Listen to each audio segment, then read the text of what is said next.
des gros problèmes sur le site de Malvézy, maintenant dont on va parler, ce sont les déchets radioactifs et en particulier les fameuses boues. Donc officiellement, tel que c'est décrit dans le dossier Comurex 2, Comurex 2, c'est le projet d'Areva qui est en train de se mettre en place, de moderniser son installation et d'en augmenter les capacités de production. Donc selon ce dossier, vous savez que sur le site de Malvézy, il y a plusieurs bassins. Il y a des bassins historiques qui ont servi à décanter les effluents radioactifs, en particulier les bassins B1 et B2, qui ont une capacité de 467 000 tonnes de boue radioactive. Il y a une autre série de bassins, B3, B6, qui eux contiennent des liquides radioactifs qui se décantent et qui donnent des boues, 178 000 tonnes de boue et de liquide. Et puis, une fois que ces liquides ont décanté un peu dans les premiers bassins, ils sont envoyés vers d'autres bassins de façon à ce que sous l'effet du soleil et du vent, l'eau s'évapore pour continuer le processus de transformation des effluents liquides en boue. Donc dans les bassins B7, B12, 700 000 tonnes de liquide sont entreposables ou entreposés. Un des accidents les plus importants qui a eu lieu sur ce site, ça a été, vous vous en souvenez peut-être, en 2004, le 20 mars 2004, la rupture d'une des digues de ces bassins B1, B2. D'ailleurs, pour toujours illustrer le talent d'Areva pour désinformer ou, disons, minimiser les choses, dans le dossier d'étude d'impact pour l'installation Écrin, qui est le nouveau nom de l'installation d'entreposage de ces boues qui sont dans les bassins B1, B2, le mot qui est employé pour cet accident, c'est pas rupture de la digue, c'est effacement de la digue. Donc, en mars 2004, une des digues se rompt, 30 000 mètres cubes de ces boues et liquides radioactifs se répandent dans la plaine. Et si vous reprenez la presse de l'époque, il n'y a pas le mot uranium ou radioactivité, on nous parle de boue nitratée. C'est vrai que ces boues sont très riches en nitrate, ça c'est tout à fait vrai, mais pas que en nitrate. Vous avez ici une photo des bassins B1, B2 avant la rupture. Vous avez ici une image qui vient de ce qu'a présenté Areva, une réunion de commission d'information après la rupture. Donc vous voyez bien que une des digues s'est effondrée. Ça c'est dans la phase de reconstruction justement et de récupération des boues radioactives. Et ça c'est une image de l'installation aujourd'hui. L'INB Écrin, on en reparlera tout à l'heure, c'est le nouveau nom des bassins B1 et B2 qui ont été un petit peu reconstitués et recouverts de terre. Donc en 2006, on a pris contact avec la famille Camps, fait ces mesures de radioactivité à la clôture, et Sandrine Camps, à l'époque, nous a fait part de son inquiétude par rapport à ces problèmes de boue qui s'étaient répandus dans la plaine. Elle m'a expliqué que 2 jours, au moment où ces boues se sont répandues devant, quasiment, peut-être pas sur le pas de leur porte, mais à quelques dizaines de mètres, ils n'en étaient pas conscients. Parce que, alors je ne sais plus l'anecdote, il faudrait lui demander si elle est là tout à l'heure. Et c'est quelqu'un de Comurex qui est passé 2 jours après pour les informer de ça et leur expliquer qu'il n'y avait pas de problème, puisque ce sont des boues nitratées, ce sont de très bons engrais et on pourrait faire pousser des patates dessus. J'insiste là-dessus parce que c'est la désinformation, moi, personnellement, qui me choque le plus. C'est-à-dire qu'il y ait des risques, qu'il y ait des problèmes, si on en parle, si on les analyse sérieusement, on peut limiter ces risques et ces problèmes. Mais si on passe son temps à nier la réalité, c'est là qu'on augmente les risques et les problèmes et l'exposition des populations. Donc ça c'est une vision un petit peu du chantier de récupération des boues. Toujours pareil, chantier de récupération des boues. À l'époque aussi, la famille Camps se plaignait du fait de la kyrielle de camions qui venaient récupérer les boues et qui faisaient beaucoup de poussière, beaucoup de boue sur le chemin. Ça, c'est le chemin qui passe devant chez eux. À l'époque, officiellement, on ne sait pas qu'il y a du plutonium dans ces boues. Ce document, c'est un document de l'Agence nationale pour la gestion des déchets radioactifs qui produit un inventaire des déchets radioactifs en France. Et, bon, vous êtes obligé de me faire confiance, mais dans le tableau, on nous parle d'uranium, mais on ne nous parle pas de plutonium pour décrire les caractéristiques des boues qui sont entreposées à Malvézy. Alors, compte tenu de l'inquiétude de la famille Camps-Montagne, on convient de leur prêter un petit compteur Gégère, et Guy Montagne, le compagnon de Sandrine, va aller faire des prélèvements en cachette sur la zone où sont les boues, en 2006, en septembre 2006, et il va nous envoyer un petit échantillon de ces boues. Alors, les mesures qu'il fait au compteur Gégère dans la zone des boues, les niveaux de radiation sont très variables selon les endroits.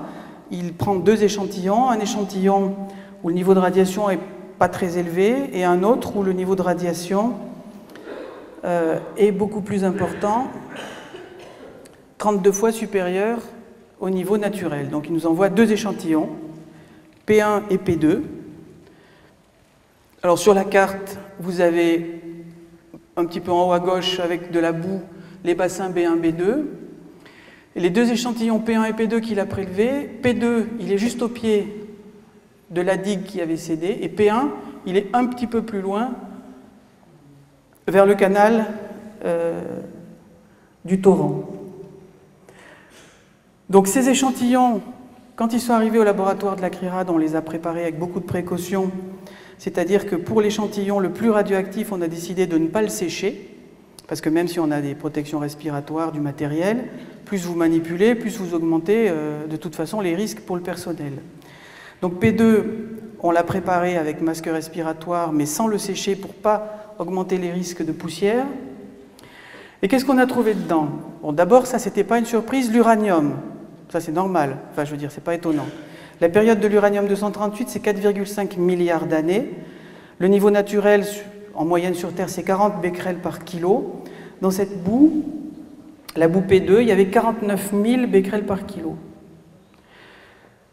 Le problème avec l'uranium, c'est qu'il n'est pas tout seul. L'uranium donne naissance à une chaîne de désintégration qui comporte 14 produits radioactifs différents, parmi lesquels le thorium-230, le radium-226, le radon-222, le plomb-210, le polonium-210.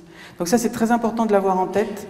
Quand on vous parle d'uranium, il faut penser qu'il n'y a pas que lui. Il est possible, selon l'étape du processus de purification, qu'il y ait certains de ses descendants. Et c'était le cas, puisqu'on trouve le thorium-230 dans ses boues. Sa période est de 75 000 ans. Il y avait 168 000 becquerels par kilo dans la boue la plus radioactive.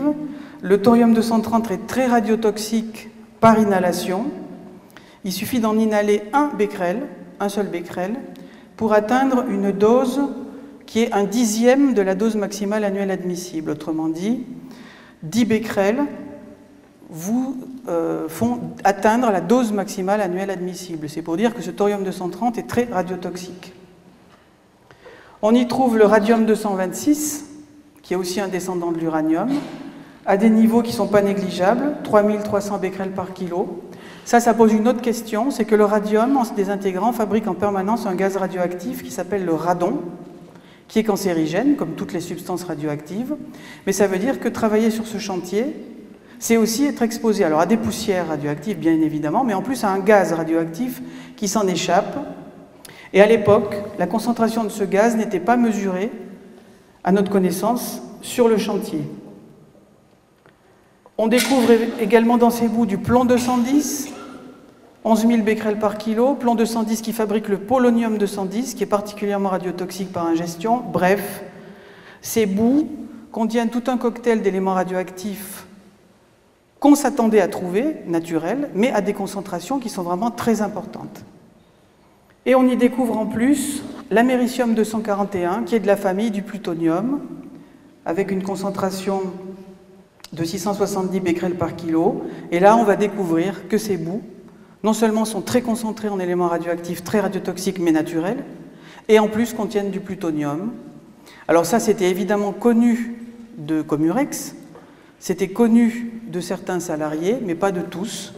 Et ce qui est profondément choquant, c'est de penser que les gens ont travaillé sur ce chantier sans information, sans protection correcte, et en calculant la radioactivité totale de ces boues, donc en 2006, on a montré que le site aurait dû depuis bien longtemps être classé comme une installation nucléaire de base et pas seulement comme une ICPE, compte tenu de la quantité de radioactivité manipulée et entreposée sur ce site.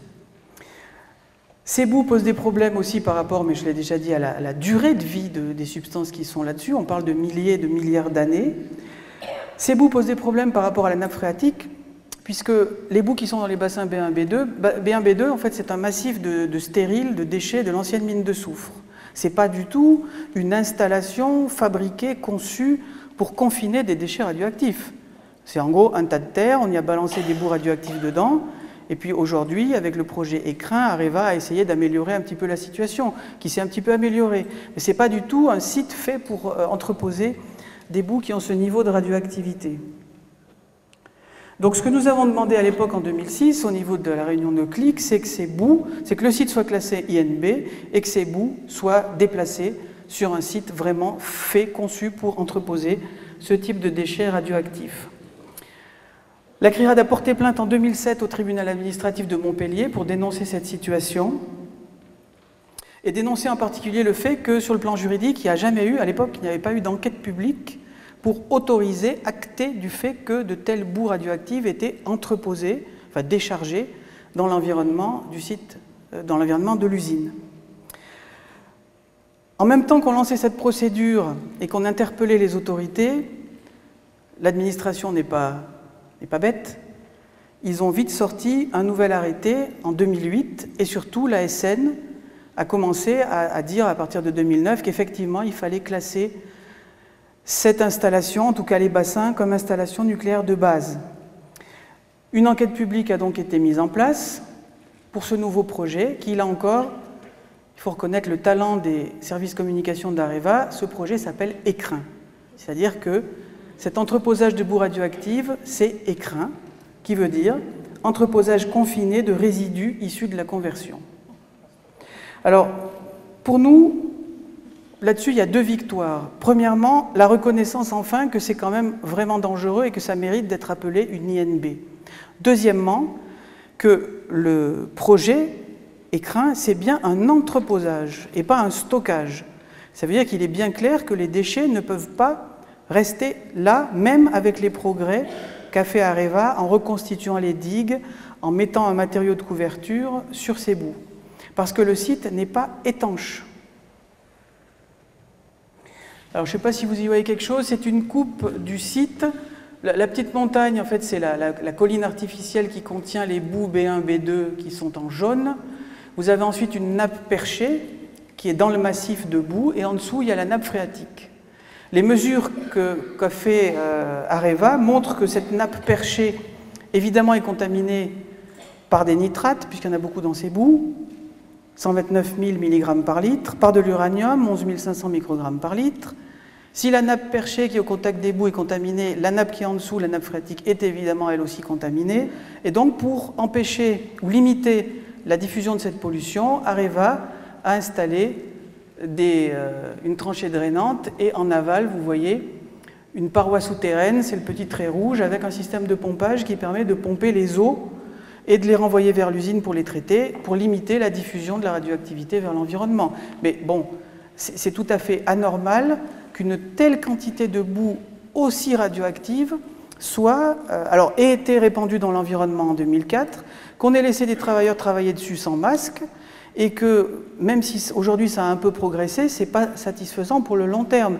Et à Narbonne, il faudra être vigilant pour qu'on ne vous impose pas que ces boues restent comme ça, parce que ça, c'est un vrai risque. Ce n'est pas très clair si la position d'Areva, c'est vraiment d'envisager de les déplacer définitivement dans le futur, ou si, compte tenu des coûts que ça représentera, ces boues, une partie, resteront définitivement à Narbonne. Mais si elles restent définitivement à Narbonne, il faut que vous sachiez que le site n'est pas confiné, et ne permettra pas de les entreposer pendant des milliers d'années de manière sûre.